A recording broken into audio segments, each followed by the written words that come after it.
Assalamualaikum warahmatullahi wabarakatuh. Kembali lagi di channel Portal Dimensi dan tentunya masih bersama saya Kang Selamet di sini.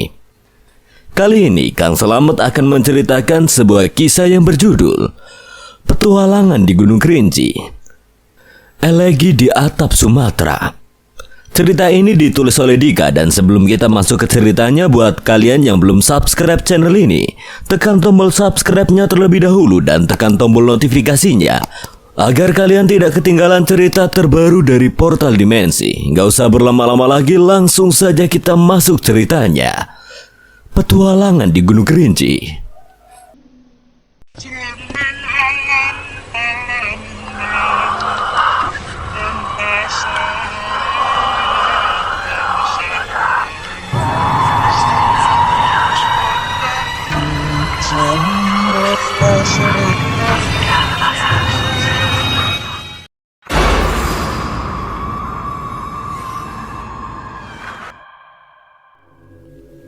Sekarang waktunya. Ikut aku sebentar yuk. Mau kemana? Udah ikut aja. Mereka berdua pun melangkah ke pinggir kawah. Sebenarnya aku udah lama mau ngomong ini sih, tapi sekaranglah waktu yang tepat. Mau ngomong apa? Udah 6 tahun lebih kita jadian. Kayaknya kalau gini terus kita nggak bakal sampai ke pernikahan deh. Jadi kamu maunya gimana? Kamu harus pindah keyakinan setelah turun dari gunung ini. Mungkin dengan cara itu cinta kita bisa direstui. Ini harus kita lakukan, karena kalau enggak, sampai kapanpun papa sama mama kamu gak bakal merestuin hubungan kita. Enggak, pokoknya gak mau. Kenapa bukan kamu aja yang pindah keyakinan? Kalau kita masih sama-sama egois, keras kepala, dan gak ada yang mau ngalah, lebih baik kita mati di sini. Mati? Maksudnya mau lompat dari kawah ini? Ya, dengan terpaksa harus kulakukan setelah melemparmu. Lah, terus gue gimana nih? Lo akan jadi saksinya, anjing. Enggak, gue nggak mau jadi saksi orang mati. Bukannya ini ide kita berdua? Iya emang, tapi skenarionya nggak sampai lo berdua mati. Jadi ini udah kalian rencanakan dari awal. Sorry Queen, gue kasihan banget lihat si sapi. Kayaknya dia tersiksa banget karena cintanya nggak direstui sama orang tua lo. Makanya gue kasih ide itu.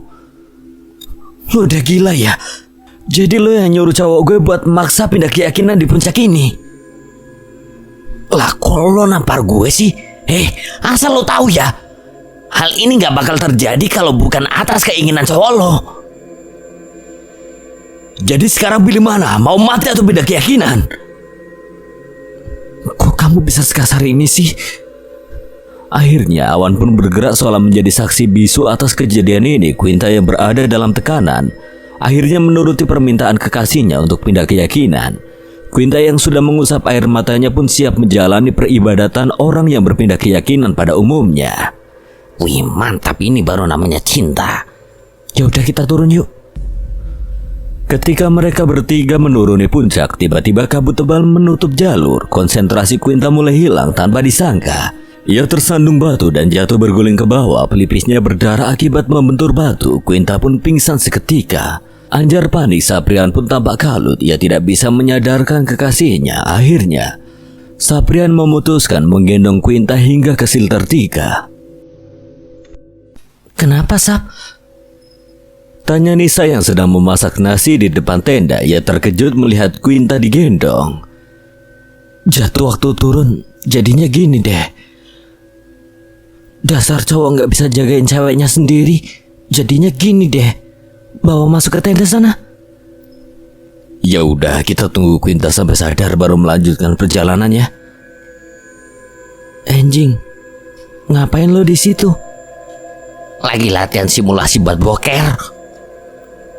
Ada, temenin aku ambil air yuk. Iya anjing, temenin sana. Iya bawel. 6 jam berlalu, Quinta pun tersadar. Di mana ini? Di tenda Queen. Yang Mana? Tuh, lagi pada di luar tenda. Apa yang terjadi? Kata si sapi, tadi kamu jatuh waktu turun. Ini udah jam berapa? 4 sore. Terus kenapa belum packing? Kita mutusin pulangnya besok. Kenapa harus besok? Karena kamu belum pulih, Queen. Aku masih kuat kok. Udah gak usah dipaksain. Gak baik juga kita turun malam ini. Tiba-tiba pintu tenda dibuka dari luar. Udah sadar ya? Saprian masuk ke tenda sambil membawa mangkuk berisi mie rebus yang dimasaknya buat Quinta. Quinta mengambil mangkuk dari tangan Saprian. Malam pun datang bersamaan dengan hujan deras serta suara petir yang menggelegar tak henti-hentinya, membuat mereka takut untuk melakukan aktivitas di luar tenda. Aduh, ini perut gak bersahabat benar sih. Mau boker lagi ya, Sap? Pakai nanya lagi. Nih, Bayonet, cari tempat yang jauh ya. Temenin gue, Jing, udah gak tahan lagi nih. Oh, gak, mending gue tidur. Gue mohon, Jing. Minta temenin cewek lo sana. Atau ke Ardi. Yaudah. Saprian keluar tenda sambil memakai headlamp dan jas hujan. Akhirnya pergi juga tuh sapi. Untung dia nggak boker di sini. Senior, senior, bisa minta tolong nggak? Tolong apaan? Temenin gue cari tempat buat boker. Orangnya udah tidur. Saprian yang sudah tidak tahan lagi akhirnya memutuskan ke bawah sendiri. Saat itu ia baru sadar kalau lupa membawa botol air. Akhirnya ia punya ide untuk mencari lokasi buang hajat di dekat tempat mata air. Sambil berharap ada botol yang tidak terpakai di sana yang bisa ia potong dan digunakan mengambil air. 5 menit kemudian, leganya, mudah-mudahan habis ini gak boker lagi dah. Ketika Saprian selesai dengan hajatnya dan hendak kembali mendaki, pada sebuah jarak samar-samar ia melihat punggung Quinta sedang berdiri di atas tebing. Saprian pun mencoba menyusulnya, tetapi ketika ia sudah sampai di tempat itu, Quinta sudah tidak ada. Ketika ia melihat lagi ke atas, kembali dilihatnya sosok kekasihnya itu sudah berada di tempat yang lebih tinggi lagi dan lagi, seolah Quinta ingin mengajaknya ke satu tempat. Setibanya di ujung tebing, sosok Quinta yang ia cari malah menghilang. Karena masih penasaran, Saprian pun menyoroti area bawah dengan headlampnya. Apakah sosok Quinta yang ia kejar terjatuh ke tempat ia membuang hajat tadi? Tetapi ia tidak menemukan apapun. Tiba-tiba ketika Saprian berbalik badan dan ingin kembali ke tenda, ia melihat sosok Quinta sudah berdiri tepat di depan wajahnya, dengan semua mata pupil berwarna putih serta berteriak seperti makhluk halus. Saprian pun terkejut. Tanpa sadar ia pun terpelanting dari ketinggian suram dan jatuh tepat di samping kotorannya saat ia buang hajat tadi. 1 jam berlalu. Anjing, kok cowok gue belum balik ke tenda ya? Mungkin lagi main ke tenda sebelah kali. Tapi kok suaranya gak kedengeran? Ye, kan lagi hujan, mana mungkin kedengeran. Coba lu suruh balik deh. Tuh sapi kan bisa pulang sendiri sih. Iya sih, tapi seenggaknya lo cek dulu di tenda sebelah. Kalau ada ya udah, nggak apa-apa. Kalau kagak ada, ya cari kemana kek, pokoknya sampai ketemu. Loh, kok masa gue sih? Karena firasat gue nggak enak, Jing. Ya udah, gue kesana dulu. Pokoknya lo tunggu di sini aja, jangan sampai kemana-mana. Jangan lama-lama, Jing, gue takut nih. Iya, bawel. Senior, ada sapi nggak di dalam? Siapa? Sapi. Di sini bukan kandang sapi. Gue nanya serius nih. Yang main-main siapa? Emang kenapa, Jing? Kalau mau masuk buka aja tendanya. Ada si sapi kagak? Enggak, emang belum pulang. Kalau udah pulang ngapain gue kesini? Coba lo cari ke bawah, siapa tahu masih boker. Ya udah kalau gitu. Tanpa pikir panjang, Anjar pun bergegas ke bawah. Setelah sampai di tempat mata air, Anjar terkejut karena melihat sahabatnya sudah bersimbah darah di dekat tempat mata air mengalir. Ia pun melangkah pelan mundur sambil menyinari sosok sahabatnya itu karena masih tak percaya dengan apa yang ia lihat. Karena tak fokus melihat jalan, Anjar terjatuh dan berteriak. Kakinya tergelincir, badannya jatuh ke belakang, kepalanya membentur batu keras, pelipisnya pecah. Kakinya patah karena tertimpa batu besar, ia pun pingsan seketika. 30 menit kemudian hujan reda. Si anjing kok lama banget sih? Quinta bertambah gelisah karena pacar dan sahabatnya masih belum kembali. Akhirnya ia pun memutuskan memberanikan diri memakai headlamp, lalu keluar tenda membangunkan Nisa di tenda sebelah. Kak Ardi mau tanya, ada Saprian sama Anjar nggak di dalam? Mas, bangun dong, dipanggil tuh. Lah kan bukan aku yang dicari. Masuk dulu, Queen. Gue nyari cowok gue sama si anjing, Sa. Mungkin masih boker kali. Masa boker lama banget, gue jadi curiga nih. Takutnya terjadi apa-apa sama mereka. Paling lagi dikerjain sama mereka. Kita cek dulu yuk buat mastiin kalau mereka nggak kenapa-napa. Males ah. Nggak boleh gitu. Bodoh amat, ngapain ngurusin 2 ekor hewan itu? Mending istirahat biar besok punya tenaga buat turun. Lagi pula percaya aja deh nggak bakal terjadi apa-apa sama mereka. Itu cuma alasan Kak Ardi aja yang nggak mau keluar nolongin Quinta kan? Kalau nggak percaya cek aja sendirilah. Ya udah, aku temenin cari mereka ya. Nisa tak mau ambil pusing sambil membawa senter keluar dari tenda. Setelah mendekati mata air, Quinta dan Nisa pun terkejut. Mereka melihat sosok Saprian dengan mata pupil yang mengecil serta suara teriakan layaknya makhluk halus. Sosok itu menghalangi mereka. Quinta dan Nisa pun berteriak ketakutan. Mereka berlari kembali ke tenda untuk membangunkan Ardi. Ketika sampai di tenda, mereka kembali dikejutkan oleh Ardi yang tiba-tiba membentak dan menyuruh mereka pergi. Ardi tampak kesurupan. Seketika Nisa ketakutan mendengar suara Ardi berubah menjadi suara perempuan. Aku bilang pergi dari sini. Mereka berdua lari sekencang-kencangnya menuju shelter 2 tanpa mempedulikan sekitarnya. Yang mereka bisa lakukan saat itu hanyalah lari karena tak fokus melihat jalan. Nisa yang berada di depan terperosok ke jurang. Quinta yang berada di belakangnya terkejut bukan kepalang. Ia ingin turun, tapi apa daya, tak banyak yang ia bisa lakukan. Quinta hanya bisa menangis sambil melihat ke bawah jurang, tertegun melihat sahabatnya jatuh ke tempat yang gelap. Seketika ia mengusap air matanya, mencoba berdiri kembali. Dalam pikirannya saat itu cuma turun gunung meminta pertolongan. Tetapi tanpa disangka ketika ia hendak melangkah, tiba-tiba muncul sosok menyerupai Saprian yang mencoba menghampirinya. Sosok makhluk halus itu berjalan pelan maju mendekati Quinta yang sedang menangis tersedak.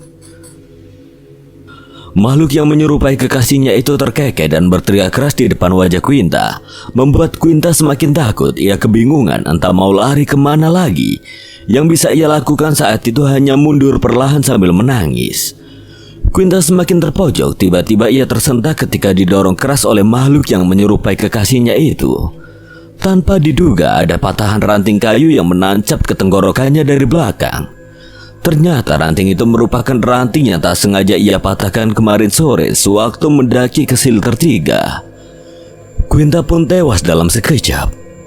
Esok harinya, ketika matahari telah terbit, Nisa yang semalam terperosok ke jurang tiba-tiba sudah bersandar kelelahan di pohon depan pintu masuk Gunung Kerinci. Seingatnya malam itu ia dalam keadaan setengah sadar, merasa seperti digendong oleh seorang lelaki memakai jas hujan warna merah. Tetapi entah mengapa pagi ini setelah bangun, ia sudah berada di bawah sebuah pohon. Semakin lama ia bersandar di pohon itu, semakin ia mengingat lagi kejadian semalam. Nisa yang masih tidak percaya akan kejadian semalam mulai menggerakkan tubuhnya. Ia mencoba berdiri, tetapi apa daya kaki kanannya yang terkilir tak mampu menopang tubuhnya. Beberapa kali ia mencoba untuk berdiri, pada akhirnya tetap terjatuh lagi. Ketika harapan untuk mencari bantuan hampir pudar, ia melihat sesosok perempuan sedang memancing di genangan air. "Hei, apa kamu mendengarku? Aku butuh bantuan. Hei, kamu perempuan yang di pos itu kan? Jawab aku. Aku mohon, tolong aku." Apa? "Tolong." Lontong? Hari menjelang sore, langit tampak gelap dan awan mendung tebal. Di pos pendaftaran, Igun sedang duduk sambil membaca koran. Ditemani secangkir kopi hangat, tiba-tiba ia didatangi Jensen yang datang membawa seorang perempuan yang ia tinggal di mobilnya.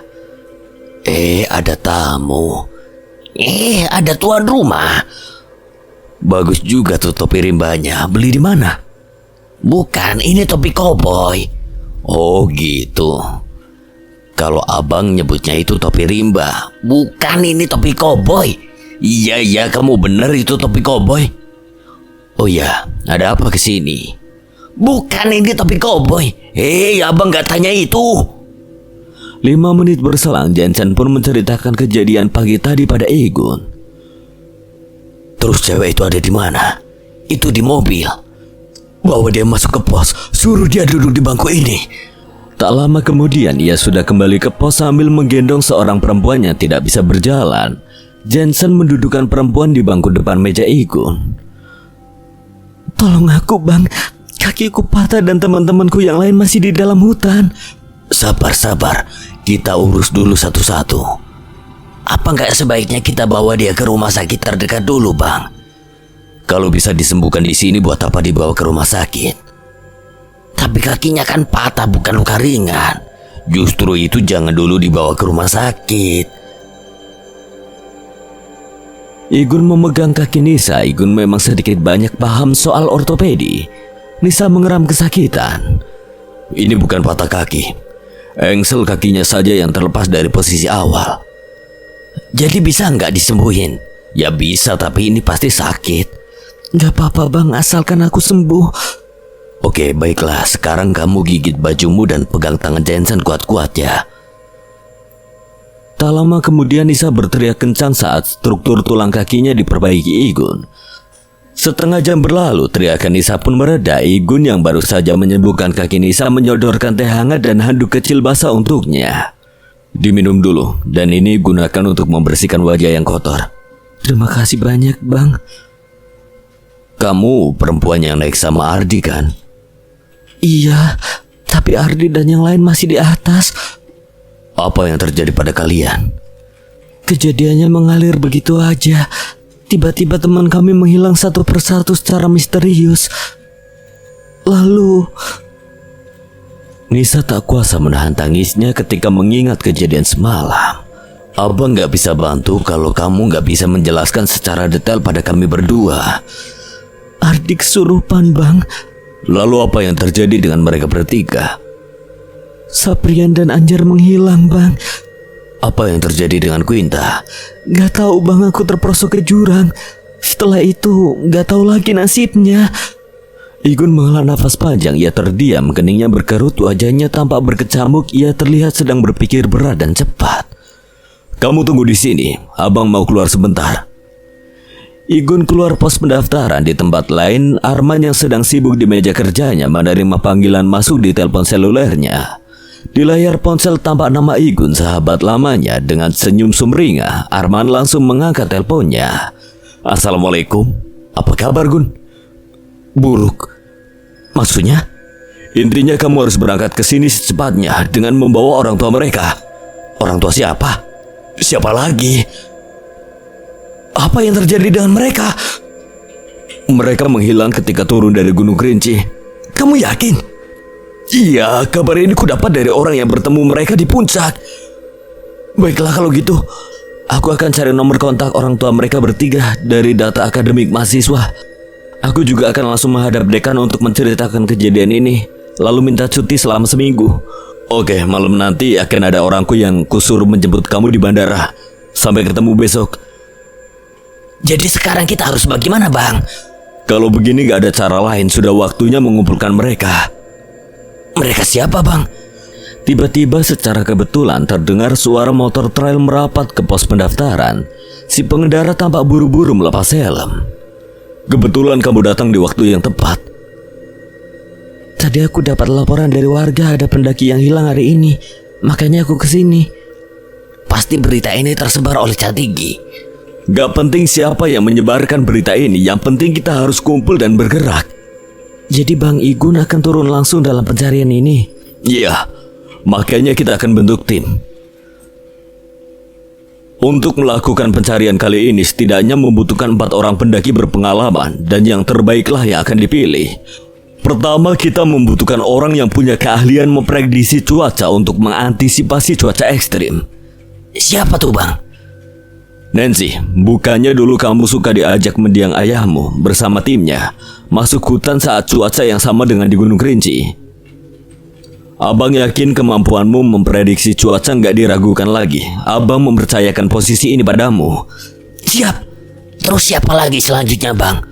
Selanjutnya kita membutuhkan orang yang memiliki kemampuan mengusir makhluk halus yang mengganggu para pendaki yang hilang itu.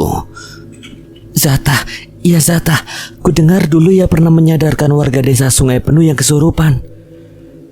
Iya, keturunan Montana itu memang memiliki kemampuan sixth sense. Sudah saatnya dia diandalkan. Lalu siapa yang terakhir Bang? Ya pasti akulah. Bukan. Yang terakhir kita membutuhkan Catigi. Dia punya keahlian pergerakan memotong kompas dan pendengaran yang tajam. Terlebih anak itu gak takut apapun. Aku juga pernah dengar katanya Catigi itu seorang indigo.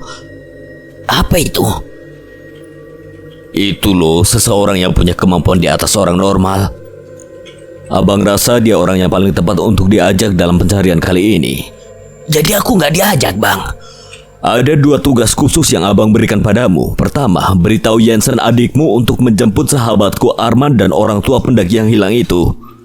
Kedua, jaga pos pendaftaran selama abang tinggal, sambil memastikan tidak ada pendaki lain yang muncak sebelum kami turun. Apa abang yakin cuma berangkat berempat? Kenapa enggak? Kalau di antara mereka ada yang mati gimana? Kita evakuasi. Kalau mereka semua sudah mati? Kalau soal itu abang sudah siapkan plan B untuk mengantisipasinya. Jadi kapan abang bergerak? Besok pagi. Loh kenapa harus nunggu besok pagi Bang? Kenapa nggak sore ini? Langit sudah mendung, awannya tebal sekali. Sore ini hampir pasti bakal turun hujan lebat. Kalau kita bergerak malam justru malah membahayakan tim pencarian.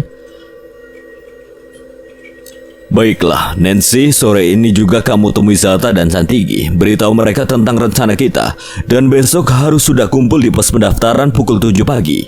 Jensen, kamu antar Nisa ke rumah abang sekarang. Siap, Kapten. Mereka pun segera beranjak. Sore itu di tengah keramaian pasar, Jafar dan komplotannya datang seperti biasa. Setelah turun dari motor, mereka meminta upeti dari warung-warung di pasar. Halo Zata. Mbak mau belanja nih, ini catatannya. Mbak Lasmi mau bikin apa? Mbak mau bikin sayur asem sama pindang kesukaan Bang Igun. Mau buat pindang apa Mbak?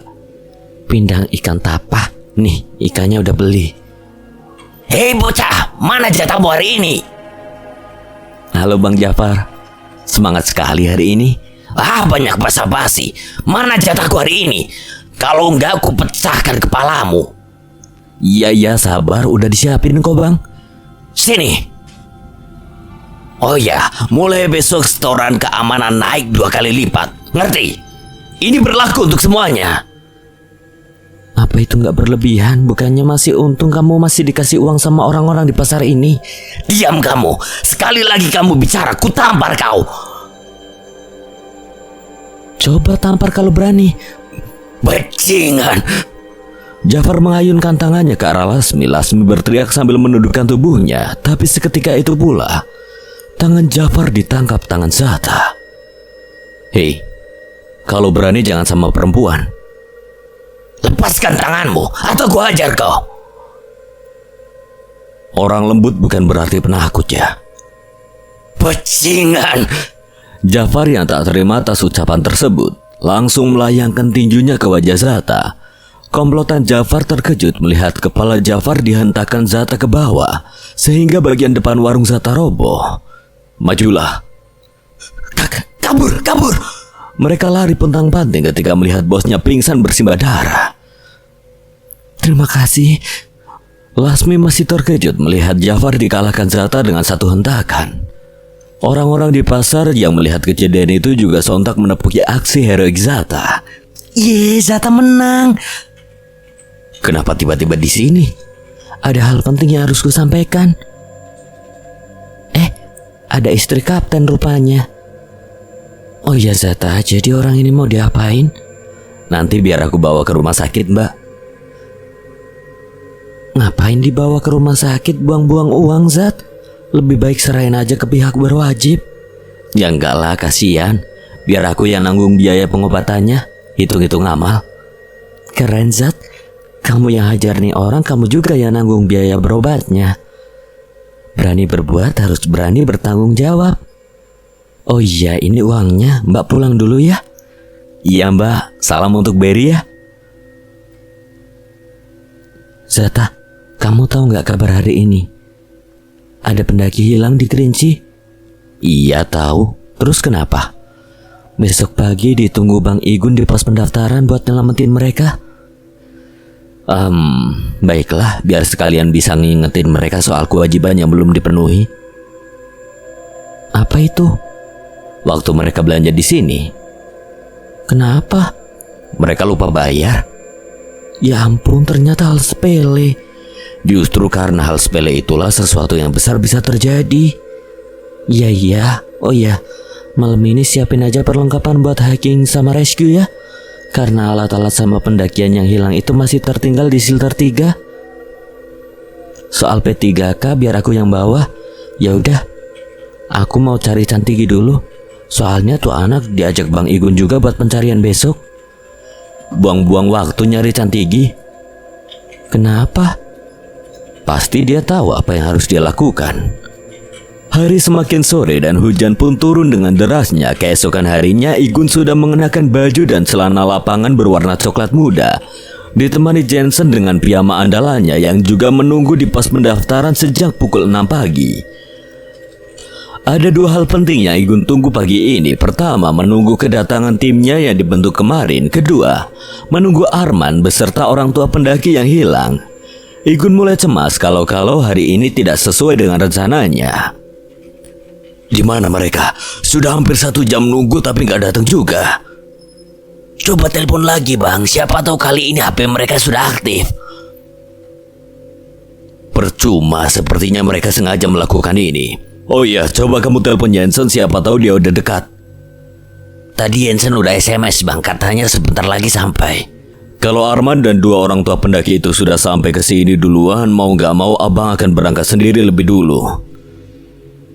Apa nggak masalah Bang, mana ada tim SAR bergerak sendiri. Tujuan abang hanya memastikan keadaan mereka dulu. Kalau bergerak dengan tim dalam jumlah besar, jelas nggak efisien. Tapi bukannya tim SAR itu harus bergerak dengan jumlah tim yang besar Bang? Tergantung kebutuhan. Tim SAR bergerak dalam jumlah besar biasanya agar bisa dibagi menjadi beberapa tim, karena belum bisa memastikan keadaan pendaki yang hilang. Apakah mereka masih hidup tapi tersesat, atau mereka sudah mati tapi mayatnya sulit ditemukan. Ketika itulah tim dalam jumlah besar akan menjadi lebih baik untuk memudahkan membawa korban. Lalu kenapa Bang Igun bergerak dengan tim yang jumlahnya kecil? Karena abang yakin dengan orang-orang yang abang pilih bisa menemukan mereka lebih cepat. Agar bisa segera memastikan keadaan mereka, apakah harus memulihkan keadaan mereka di tempat atau perlu dibawa turun. Abang lakukan ini agar nggak buang tenaga tim susulan. Oh, jadi tujuan Bang Igun berangkat hari ini untuk memastikan keadaan mereka dulu. Terus kalau udah tahu keadaan mereka baru menghubungi tim kedua buat nyusul gitu? Tepat. Tapi abang tetap berharap kemungkinan terburuk itu nggak terjadi. Makanya keberangkatan kali ini abang hanya bawa 1 tandu dulu. Abang belum bisa memastikan keadaan mereka, tapi nanti kalau sudah bisa dipastikan, barulah abang menginformasikan ke bawah. Jadi yang abang maksud plan B itu adalah menyuruh membentuk tim susulan? Tepat sekali. Tapi untuk tim susulan abang belum tahu jumlah orang yang harus dikumpulkan. Pokoknya nanti abang kabari beberapa orang yang harus kamu bawa ketika kami sudah di atas. Kamu siaga komunikasi aja ya. Siap bang. Tak lama Jensen datang bersama Arman dan orang tua Saprian, Anjar serta Quinta. Yo man, yo man. Sudah nunggu lama ya brother. Jensen turun dari mobil. Ia langsung mendekati Igun dan Jensen yang sudah menunggu di depan pos pendaftaran. Terima kasih sudah membantu mereka sampai ke sini. Arman dan orang tua para pendaki pun segera mendekat ke teras pos pendaftaran. Gun, maaf merepotkan. Sudah tugasku man. Oh ya, ini orang tua mereka. Ya, aku bersyukur mereka mau menerima ajakanku.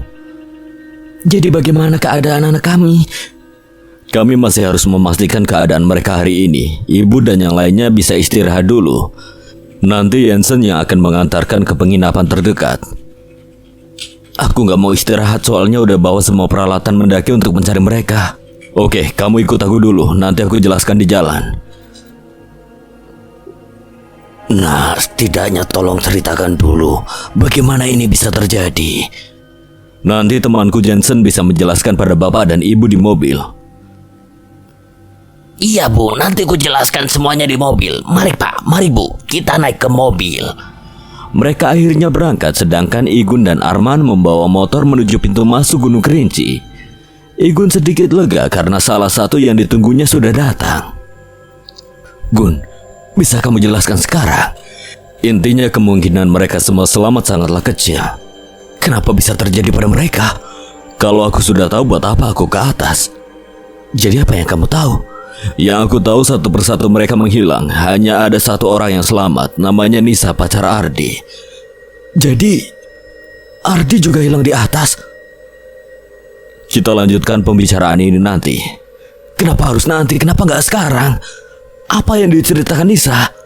Kalau kamu mau tahu, tolong bawa motor ini kembali ke pos pendaftaran. Temui Jensen, biar nanti dia ceritakan ke kamu. Hah? Kenapa harus balik ke pos? Aku kesini buat jemput mereka, Gun. Aku tahu, tapi saat ini aku membutuhkan kamu untuk standby di pos. Karena nanti kami pasti memerlukan bantuan kamu. Kami? Kami siapa? Kamu pikir kamu bisa mencari mereka seorang diri? Siapa bilang aku sendiri? Tuh, siapa mereka? Mereka timku, makanya ku bilang kamu boleh kembali sekarang. Tapi, percaya sama aku, Man. Mereka bisa diandalkan. Mendengar kalimat sahabatnya itu, Arman pun mulai tenang. Ia menarik nafas panjang. Kalau dalam waktu 2 hari kalian belum turun, terpaksa aku menyusul. Sekali lagi, Arman memandangi wajah tim Igun satu persatu. Tak lama kemudian, ia pun menghidupkan motor Igun, mengendarainya lantas melesat meninggalkan mereka yang ada di pintu masuk Gunung Kerinci. Baiklah, langsung aja abang jelaskan kenapa kalian abang kumpulkan hari ini, termasuk tugas kalian masing-masing. Gak usah bang, soal itu udah dijelasin sama Nancy kok. Lebih baik kita langsung berangkat aja. Tunggu dulu. Lebih baik Bang Igun jelaskan dulu pada kita ciri-ciri mereka, biar lebih mudah mencarinya ketika kita berpencar nanti. Bukannya kamu udah pernah ketemu mereka sebelum mereka mendaki? Ya sih bang, tapi gak semuanya. Pacar Nisa aku belum ketemu. Oke, abang jelaskan untuk mengingatkan lagi. Ada 4 orang yang akan kita cari. Saprian, Anjar, Quinta, dan Ardi. Mereka memiliki ciri-ciri yang berbeda. Pertama Saprian, lelaki kurus, rambut dikuncir, pakai jas hujan warna ungu sepertiku. Kedua Anjar, lelaki berkepala pelontos, pakai jas hujan warna biru seperti Nancy. Ketiga Quinta, satu-satunya perempuan yang hilang, rambutnya sebahu, pakai trekking tinggi dan jas hujan seperti Cantigi warna pink. Terakhir Ardi, sahabatku yang satu itu pakai jas hujan warna orange. Orange? Sama kayak warna jas hujan Zata? Ya enggak lah, yang dipakai Zata ini kuning tua. Oranye Chan, bukan kuning tua. Kuning tua? Kakek pernah bilang kalau itu kuning tua. Ya itu kan kata kakekmu. Sudah. Kurasa penjelasanku cukup. Saat pencarian kalian tidak boleh bergerak sendiri-sendiri tanpa perintahku. Karena ketua di tim ini adalah aku. Oke, untuk mempersingkat waktu langsung aja. Cantigi, Karena instingmu sangat tajam, kamu paling depan. Nancy, kamu di belakangku. Ya, tugas utamamu memberitahu secepatnya kalau ada hujan atau badai yang akan datang. Sementara Zata sweeper, oke? Mereka semua mengangguk, tim pun bergerak memulai pencarian. Beberapa jam berselang, pukul 1 siang mereka tiba di pos 3. Setelah melakukan pendakian tanpa jeda, mereka memutuskan untuk beristirahat sejenak. Sekalian mengisi tenaga dengan mengkonsumsi logistik untuk memulihkan stamina yang sudah terkuras. Mereka melewati pos-pos sebelumnya tanpa istirahat demi mengejar waktu. Sudah pos 3. Istirahat. Iya bang. Ayo Zat, dikit lagi. Iya, sabar. Aku kencangkan tali sepatu dulu. Santigi, ngapain di situ? Lagi ngeliatin tupai. Makan dulu Santigi, mumpung lagi istirahat. Nanti aja lah. Santigi menerima biskuit pemberian Igun lalu memasukkannya ke kantong celananya. Ia malah berjalan mendekati tangga tempat mata air berada. Sampai juga akhirnya. Gak nyangka cepet juga kita. Ya iyalah, kita kan ngejar waktu. Nih, udah disiapin 2 bungkus lagi buat kalian berdua. 5 menit berselang, Igun beranjak dari tempat duduknya, berjalan menuju tempat mata air di bawah. Tiba-tiba Santigi menghalangi langkah Igun dengan sebelah lengannya. Stop! Ada apa, Chan? Ada suara orang di sana. Suara apa kok kita nggak dengar? Suara orang minta tolong. Ada berapa suara? Ada 2 suara, tapi kayaknya yang satunya bukan suara orang. Lalu suara apa?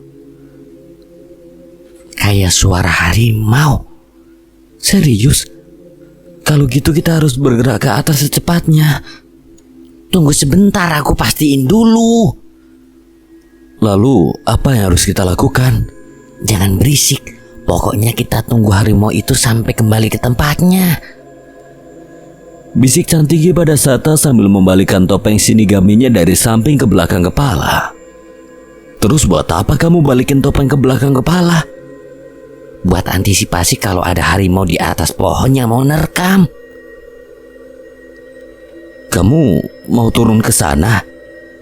Tenang aja, aku udah sering masuk hutan ini kok. Waktu nemenin orang-orang yang meneliti habitat harimau Sumatera. Jadi udah tahu cara ngadepinnya. Caranya gimana? Harimau itu bikin jalur sendiri di hutan. Dia selalu melewati jalur yang sama. Dia punya kebiasaan gak akan menerkam mangsanya dari depan. Udah ya, aku turun dulu mumpung harimaunya udah pergi. Sampai ketemu di shelter 2. Santigi turun ke tempat mata air yang sudah ditinggalkan harimau itu. Tunggu dulu. Percuma, gak akan didengerin. Tuh anak kok bergerak sendiri? Gak tahu tuh. Tuh anak cuma bilang sampai ketemu di shelter 2. Kamu ngapain ikut turun, Zat? Ambil air minum dulu buat persediaan. Sampai ketemu di shelter 2. Maksud anak itu apa ya? Maksudnya kita tetap melanjutkan perjalanan tanpa menunggunya di sini.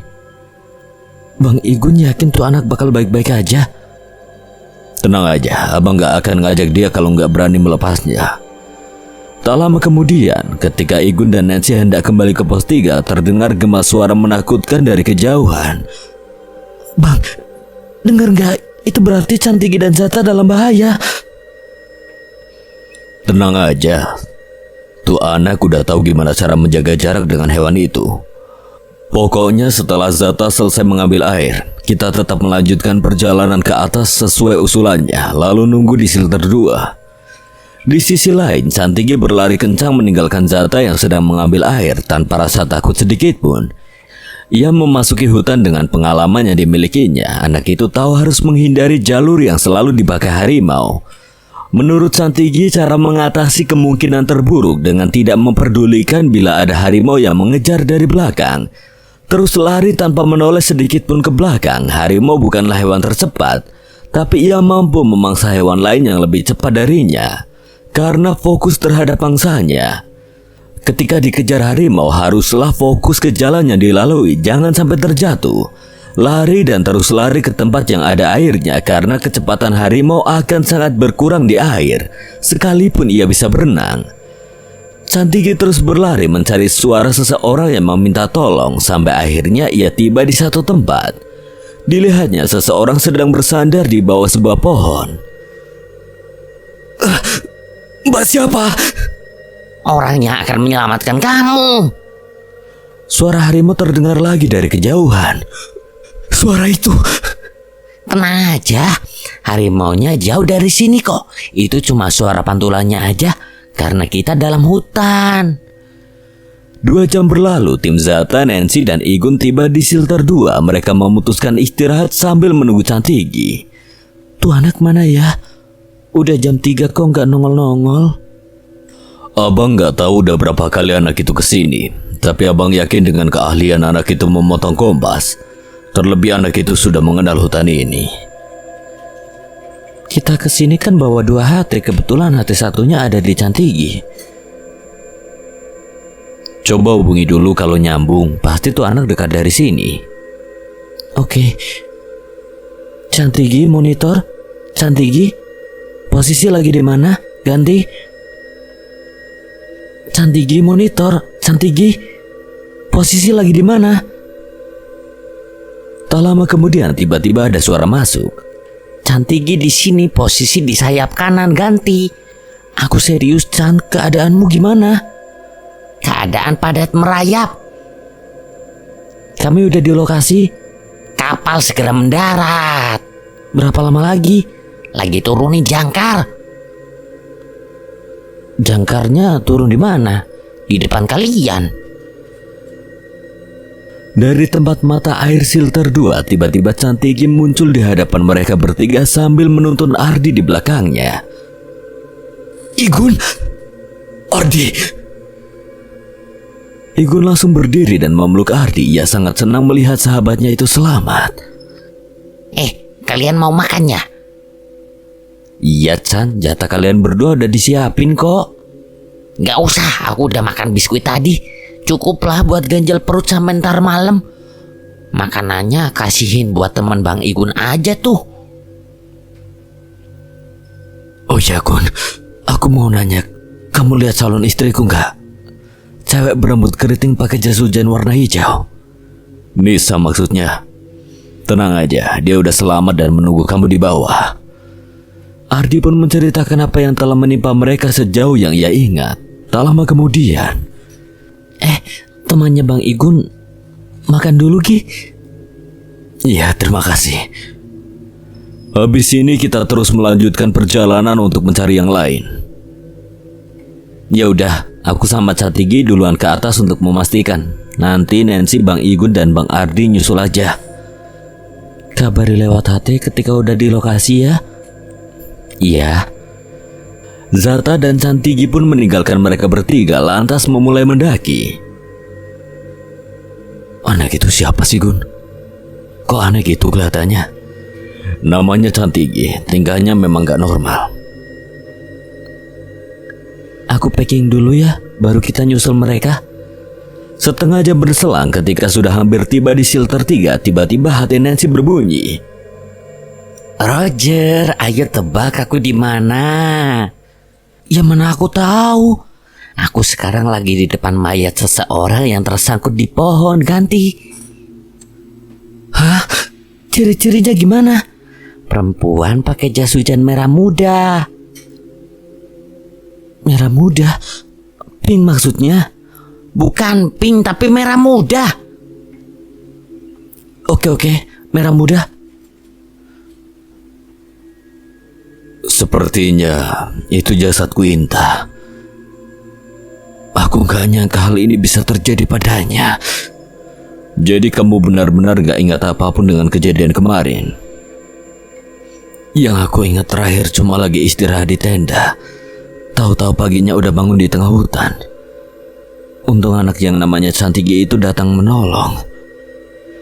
Ya udah, pokoknya kita tetap melanjutkan perjalanan ke atas. Siapa tahu Zata sama Cantigi menemukan Saprian juga Anjar yang masih hilang.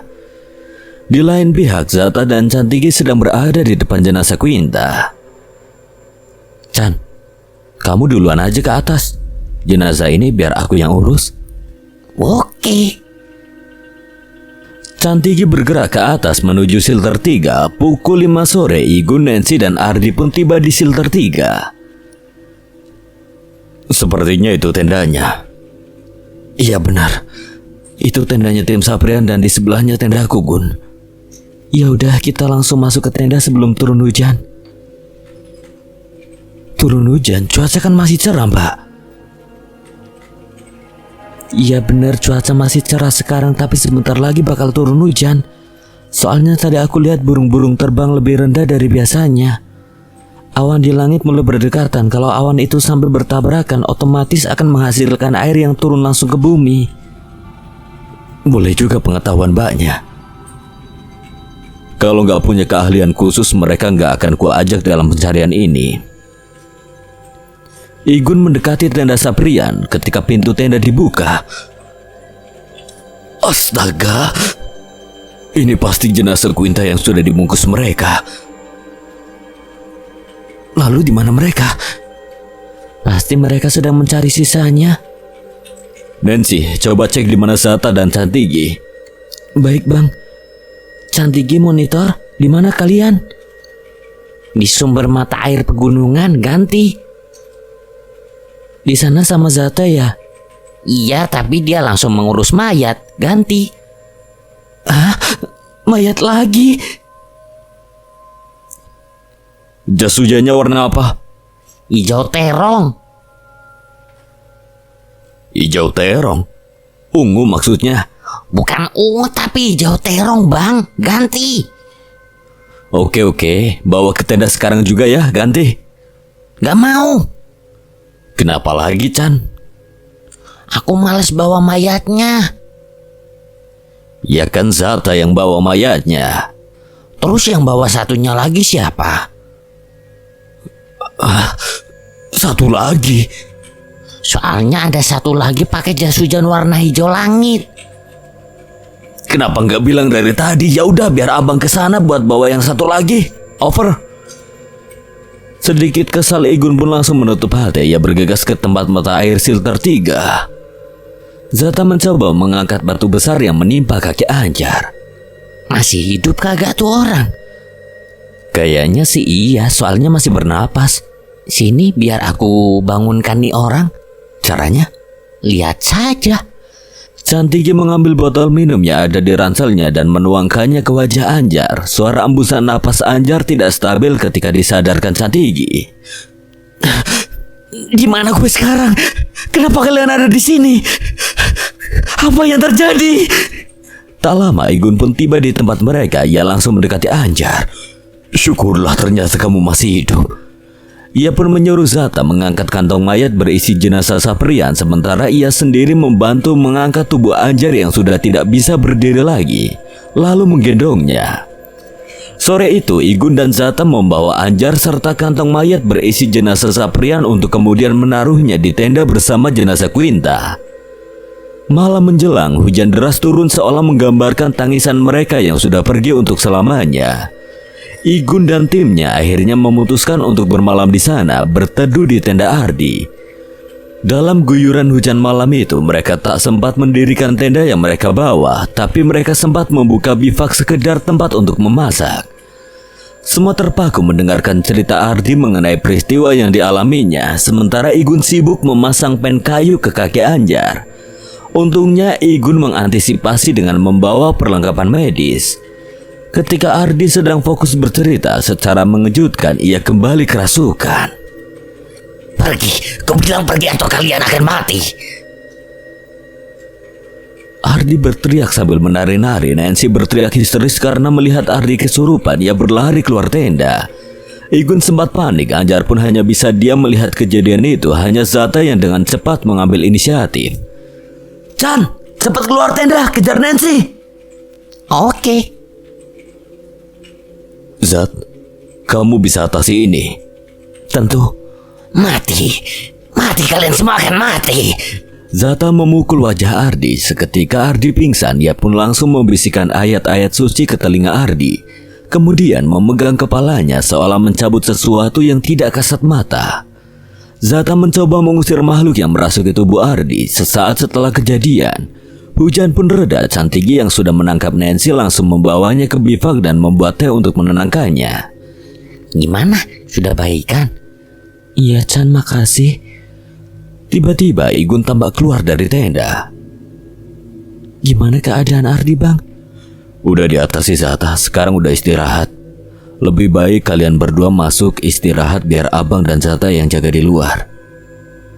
Abang yakin tuh orang gak bakal kesurupan lagi? Tenang aja, aku yang jamin kok. Chan, ajak Nancy masuk sana. Aku sama Bang Igun mau buat api unggun. Oke. Ini habis hujan, apa kamu yakin mau bikin api unggun? Tenang aja, kita bawa minyak tanah kok Bang.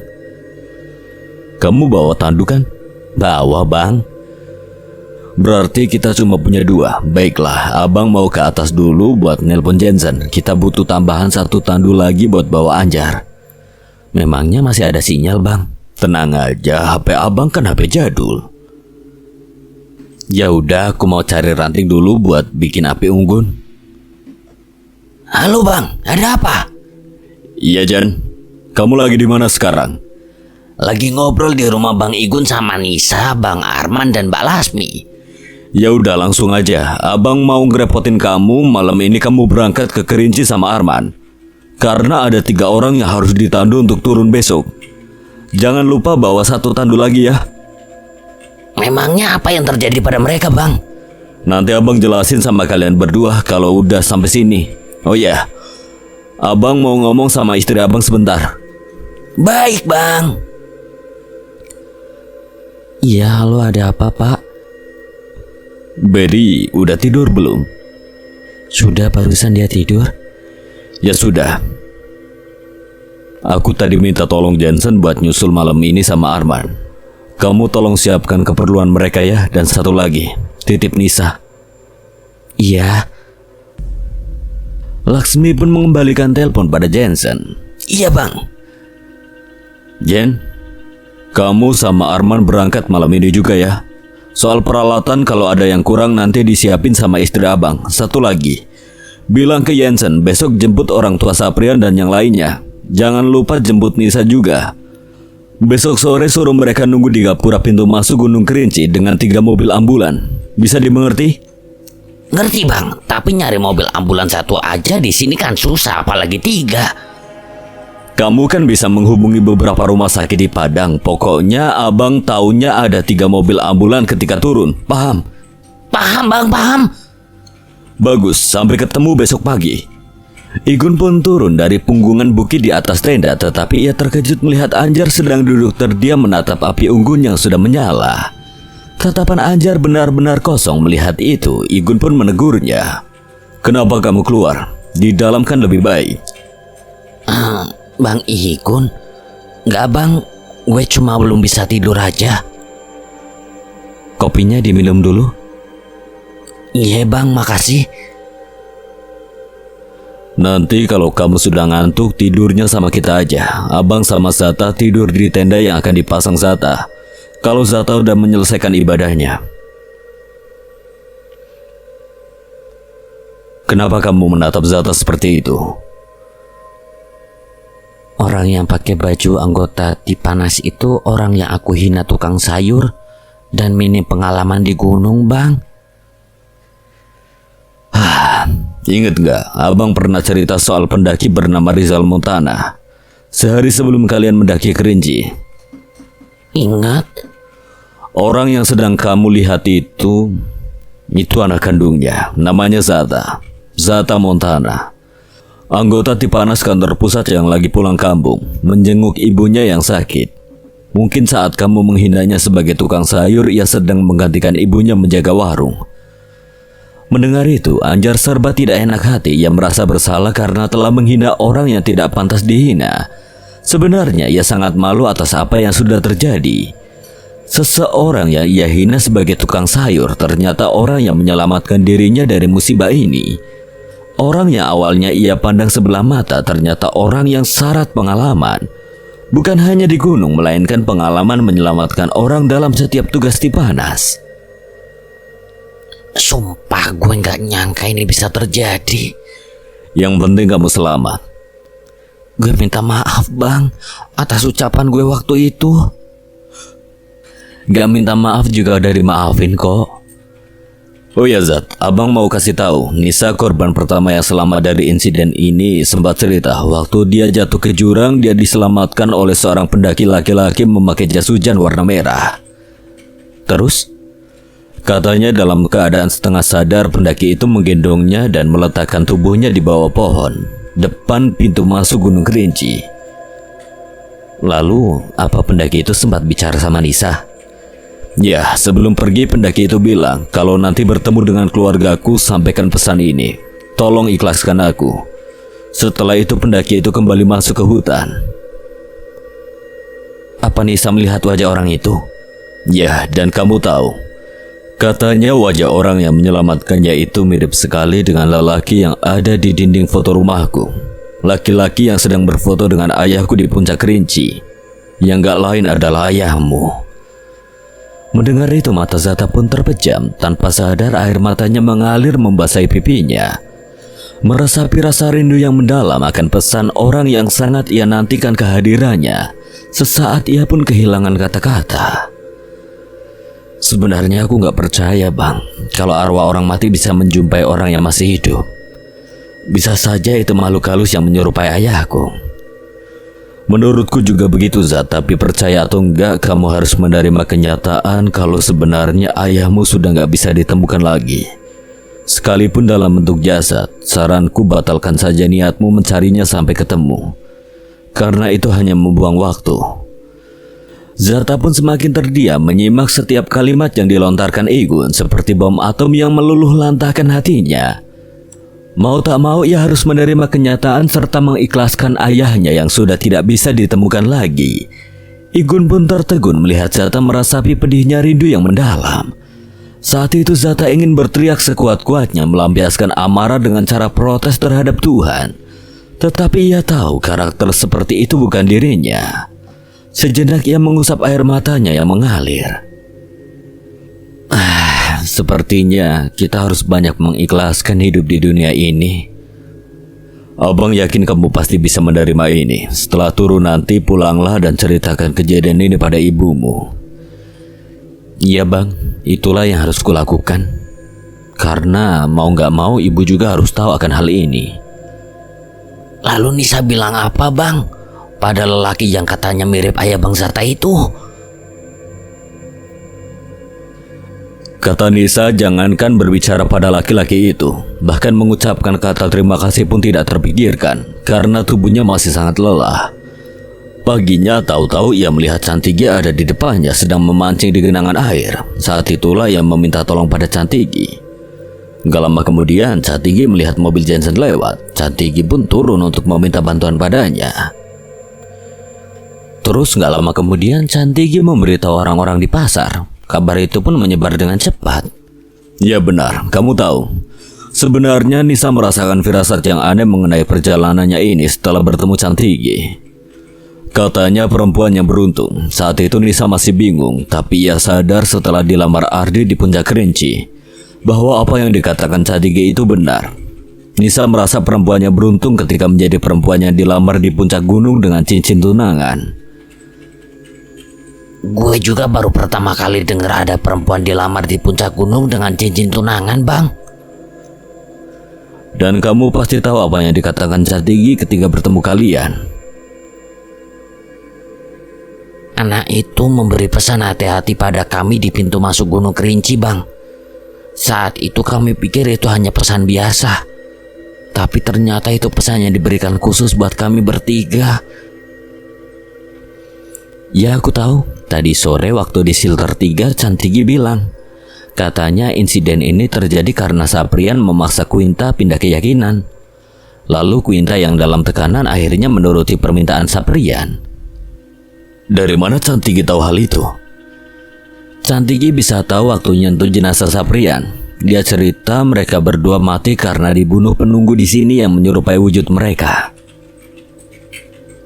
Hal ini seolah memberitahu kalau mereka berdua sengaja dibunuh di sini karena kesalahan mereka sendiri. Kasihan juga ya bang mendengar apa yang menimpa mereka. Kasihan, gak ada yang perlu dikasihani dari kejadian ini. Musibah ini terjadi karena ulah mereka sendiri. Mendengar hal itu, Anjar hanya bisa tertunduk malu tanpa bisa bicara sepatah kata pun. Iya sih, aku juga belum pernah mendengar ada pendaki yang berani melakukan itu di puncak gunung manapun. Mungkin ini kesalahan paling fatal yang gak bisa dimaafkan. Karena agama manapun melarang keras memaksakan orang lain untuk pindah keyakinan. Tapi tunggu dulu, setahu abang Cantigi kan anak indigo. Dengan kata lain, dia orang yang tahu sebelum kejadian. Tapi kok dia bisa tahu musibah yang sudah menimpa Saprian dan Quinta? Ya logika aja lah bang. Cantigi kan sejak lahir punya kemampuan itu. Pasti sekarang dia udah bisa mengembangkan sendiri. Kalau Cantigi tahu apa yang akan terjadi, pasti ia pun tahu apa yang sudah terjadi. Benar juga sih, anak itu punya kemampuan melebihi manusia normal pada umumnya. Ya, tapi menurutku indigo itu bukan kelebihan bang, melainkan satu keanehan yang semu. Karena kalau dilihat dari segi agama, seorang anak indigo itu mendapatkan informasi dari makhluk halus yang menjadi temannya.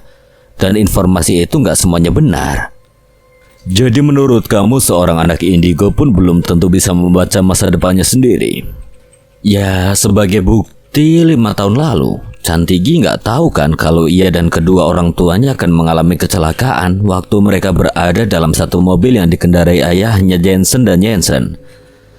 Saat itu mereka sedang dalam perjalanan pulang ke rumahnya. Untungnya Cantigi masih selamat dalam insiden itu. Sejak saat itulah Cantigi menjadi anak yatim piatu yang diasuh oleh kakek dan neneknya sampai sekarang. Setelah kejadian itu sebenarnya kakek dan nenek Cantigi pernah cerita kalau mereka pernah membawa Cantigi mendatangi seorang ulama untuk diruqyah. Tapi Cantigi malah kabur karena takut. Menurutmu apa anak indigo bisa dilihat dari keanehan perilakunya sendiri? Jujur aja abang masih penasaran dengan tingkah laku Cantigi yang suka mancing di genangan air. Ya, banyak orang menganggap Cantigi aneh karena suka mancing di genangan air. Tapi kalau aku lihat dia bukan sedang mancing, tapi sedang menarik, lebih tepatnya menarik perhatian orang sekitar. Menarik perhatian orang sekitar? Mungkin dia melakukan itu karena merasa kurang kasih sayang semenjak ditinggal orang tuanya. Bisa jadi. Waduh, keasikan ngobrol, kopinya jadi dingin nih. Nggak apa-apalah dingin, paling resikonya kita sama-sama mules. Ayo Anjar, kopinya diminum. Malam itu langit pun cerah, seakan memberi tanda bahwa masa-masa sulit dari kejadian yang saling berhubungan itu telah usai. Mereka pun menutupnya dengan saling mengecap pahitnya rasa kopi satu sama lain. Rasa yang sudah lama menjadi dingin seakan melupakan sejenak kalau esok ketika para penyelamat ini turun, mereka akan disambut uraian air mata dari orang tua korban atas insiden yang mengenaskan ini. Ruqyah atau ruqyah adalah metode penyembuhan dengan cara membacakan sesuatu pada orang yang sakit akibat dari dengki, sengatan hewan, bias, sihir, rasa sakit, gila, kerasukan, dan gangguan jin. Shelter 3, Gunung Kerinci, 21 Mei 2016. Pagi ini mereka disambut cuaca cerah. Igun dan Cantigi yang sudah terbangun lebih dulu segera keluar dari tenda, menyiapkan sarapan untuk mereka yang masih lelah karena telah berjuang menyelamatkan Ardi dan Anjar serta menemukan jasad Saprian dan Quinta yang sempat hilang. Hei, bangun! Sarapan udah siap nih! Iya bang, sebentar. Bang, orang yang ditunggu sudah datang tuh. Gun! Sudah sampai rupanya. Sorry bang, kita sedikit telat karena semalam istirahat lama di Shelter 2. Ya, tapi bukan berarti kamu harus pakai pakaian tidur segala kesininya. Tidak juga bang, aku juga bawa jas hujan loh, tapi sengaja ditaruh lagi dalam keril karena keringetan. Ya udahlah, yang penting kalian udah di sini sekarang. Oh, jadi bintang tamunya udah dateng. Zat, masih hidup ya? Pakai nanya lagi. Ya udah, kita sarapan dulu buat memulihkan tenaga. Kita akan bawa 2 jenazah turun. Jadi mereka berdua sudah meninggal. Ya, jenazah Saprian dan Quinta ada di dalam tendanya, sedangkan Anjar yang selamat tidur satu tenda denganku dan Zata. Bisa kamu jelaskan kejadian ini dari awal? Tentu, tapi sebaiknya sambil sarapan. Akan aku ceritakan semuanya apa yang terjadi, biar benar-benar jelas. Tiba-tiba Nancy berteriak sambil keluar dari dalam tenda. Ada apa, Nancy? Itu ada mayat temannya Bang Igun di dalam tenda. Mana mayat? Ardi keluar dari tenda dengan kedua hidung tersumbat kapas akibat mimisan dipukul Zata semalam. Loh, jadi abang gak mati, lalu kenapa hidungnya disumbat? Disumbat? Loh, siapa yang nyumbat hidungku semalam? Sialan. Maafin aku, Bang. Semalam aku yang nyumbat hidung abang pakai kapas karena tidurnya ngorok. Iya, aku yang nyuruh Zata nyumbat hidungmu. Oh ya udah, nggak apa-apa kalau gitu. Sejak kapan kamu di sini, Man? Barunya ada rupanya. Makasih udah mau datang, Man. Ya, sama-sama. Jen, kamu bawa tandunya kan? Tenang aja, Bang, ada dalam keril. Ya udah, nanti aja membongkarnya. Yang penting kita sarapan dulu. Kalian berdua juga ikut makan ya. Soalnya sarapannya udah disiapin buat 7 orang. Oh ya, Zat, coba kamu bangunkan Anjar ya. Oke. Gun, nanti siapa yang bawa alat pendakian mereka? Terpaksa ditinggal dulu lah. Besok aku akan suruh Jensen bentuk tim baru untuk membawa alat-alat mereka turun. Satu lagi, Bang, komposisi tim kita buat turun gimana? Oh, soal itu udah abang pikirin. Nanti kita akan buat 3 kelompok. Abang dan Ardi akan menandu Anjar yang kakinya patah. Kamu sama Arman akan menandu jasadnya Saprian. Lalu Zata dan Nancy yang akan membawa jasad Quinta. Nah, kalau Cantigi... Loh, Cantigi kok nggak ada?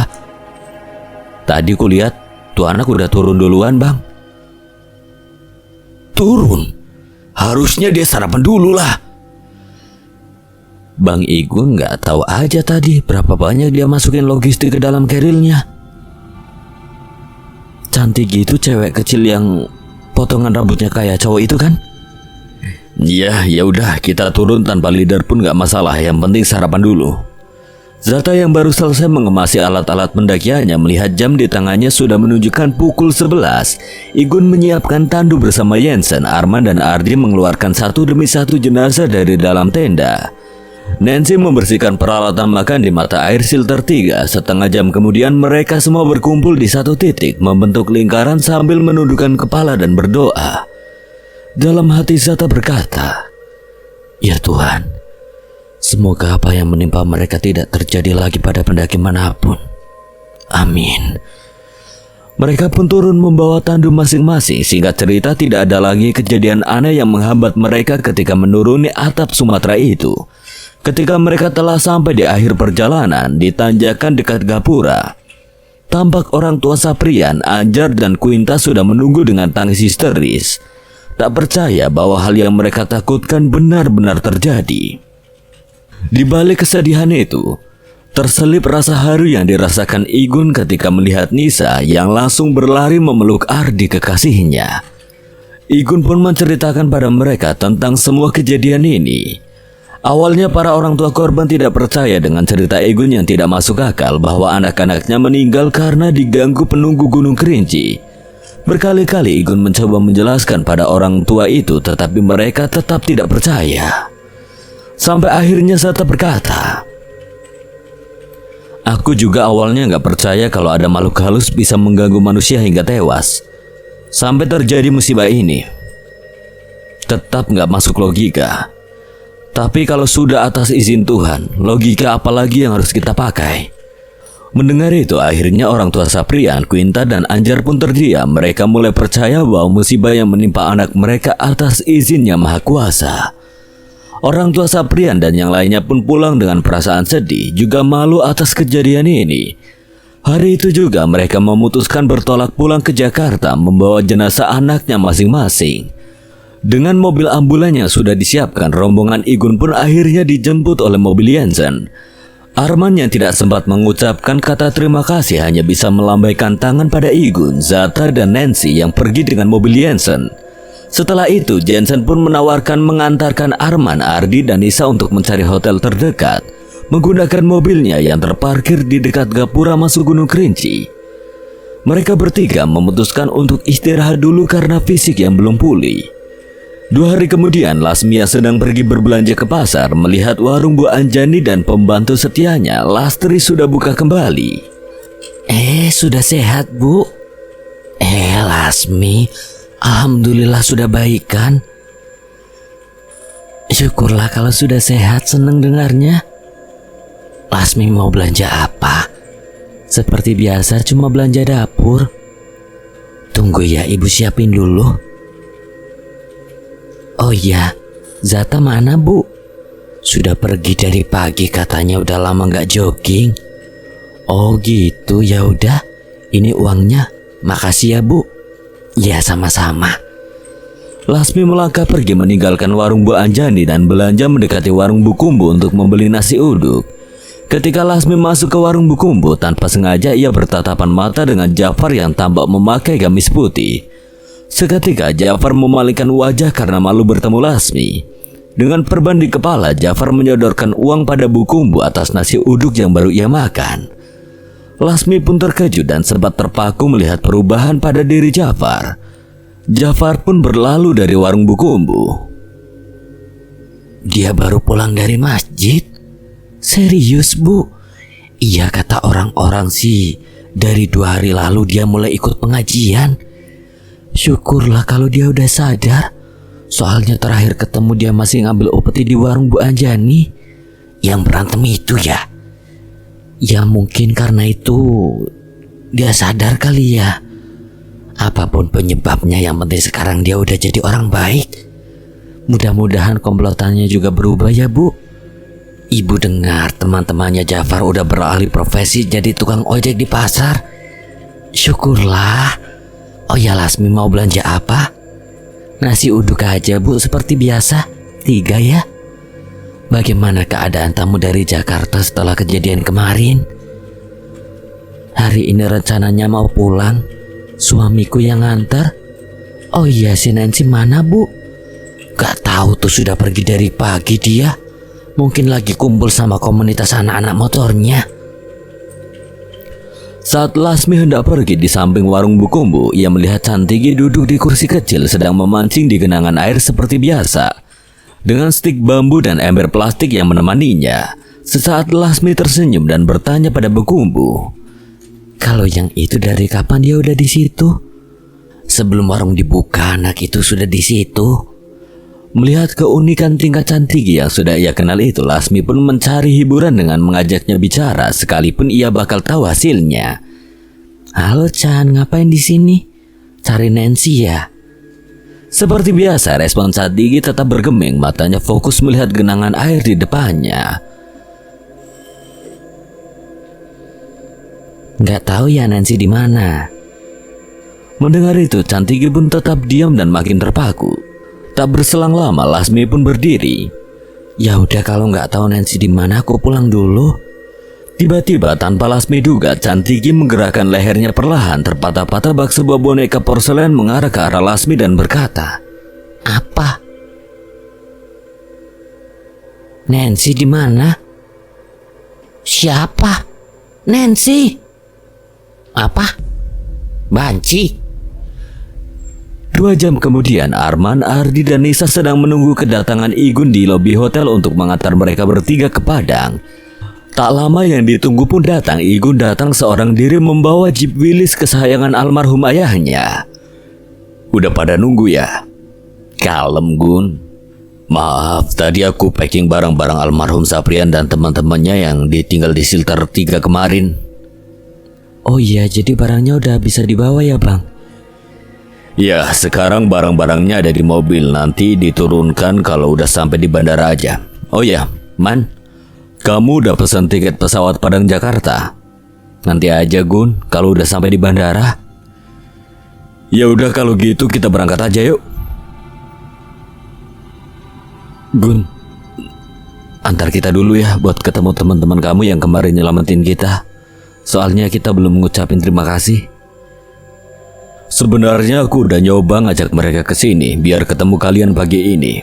Tapi mereka yang nggak mau. Kata mereka bukan ucapan terima kasih dari kalian yang mereka inginkan.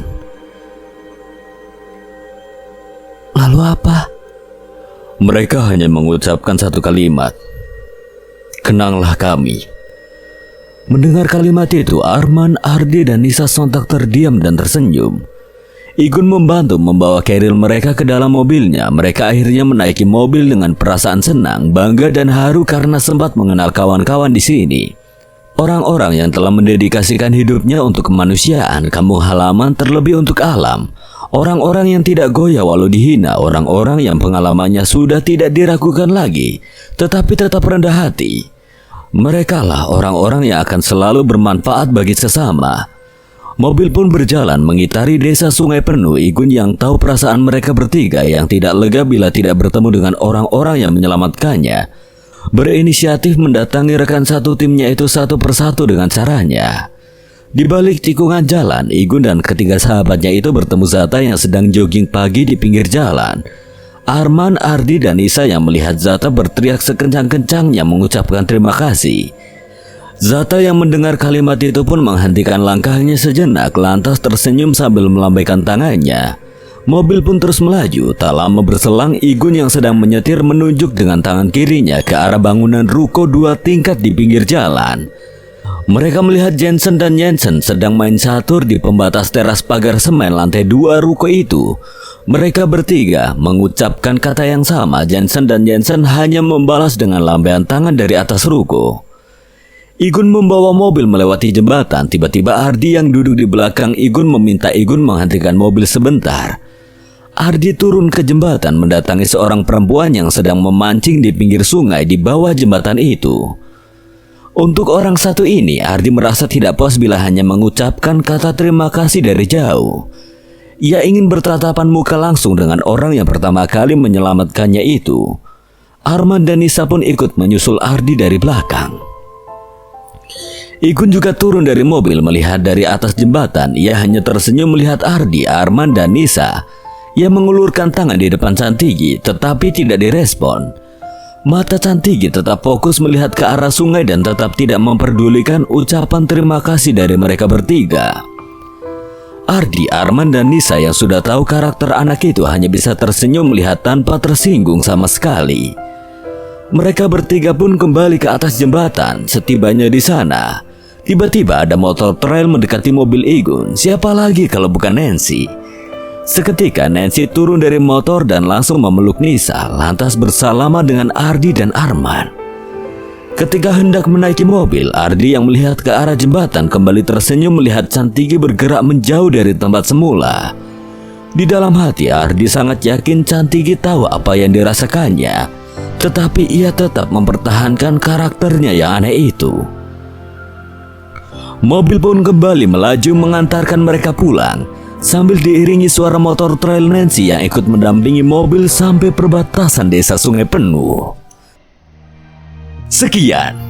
Terima kasih buat Dika yang telah mengizinkan saya membawakan ceritanya. Apabila ada kesalahan atau kekurangan, Kang Selamat memohon maaf sebesar-besarnya. Akhir kata, Kang Selamat pamit undur diri. Wassalamualaikum warahmatullahi wabarakatuh. Sampai berjumpa lagi.